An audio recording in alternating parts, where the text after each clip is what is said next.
السلام علیکم ورحمۃ اللہ وبرکاتہ۔ بسم اللہ الرحمن الرحیم۔ شروع اللہ کے نام سے جو بڑا مہربان نہایت رحم کرنے والا ہے۔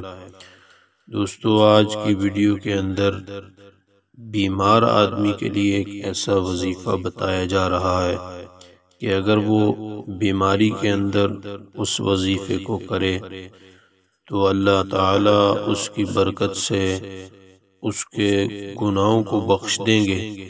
اگر وہ شخص اس بیماری میں مر گیا، موت اگر اس کو آئی ہوئی تھی، موت کا وقت برابر تھا، تو وہ شخص شہید مرے گا، اور اگر ٹھیک ہو گیا تو اس کے تمام گناہ بخش دیے جائیں گے۔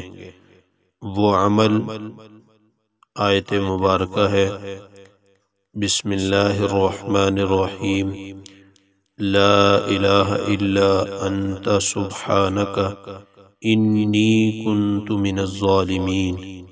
یہ آیت مبارکہ ہے، اس کا ترجمہ یہ ہے، تیرے سوا کوئی معبود نہیں، تو پاک ہے، بے شک میں ہی ظلم کرنے والوں میں سے ہوں۔ اس آیت مبارکہ کو 40 مرتبہ پڑھے گا، 40 مرتبہ اس آیت مبارکہ کو پڑھے، 41 دن تک انشاءاللہ تعالی اس مرض سے شفا یابی ہو جائے گی، اور اگر موت مقدر ہوگی تو پھر شہادت کا درجہ ملے گا۔ اللہ پاک سب کو شہادت کی موت عطا فرمائے۔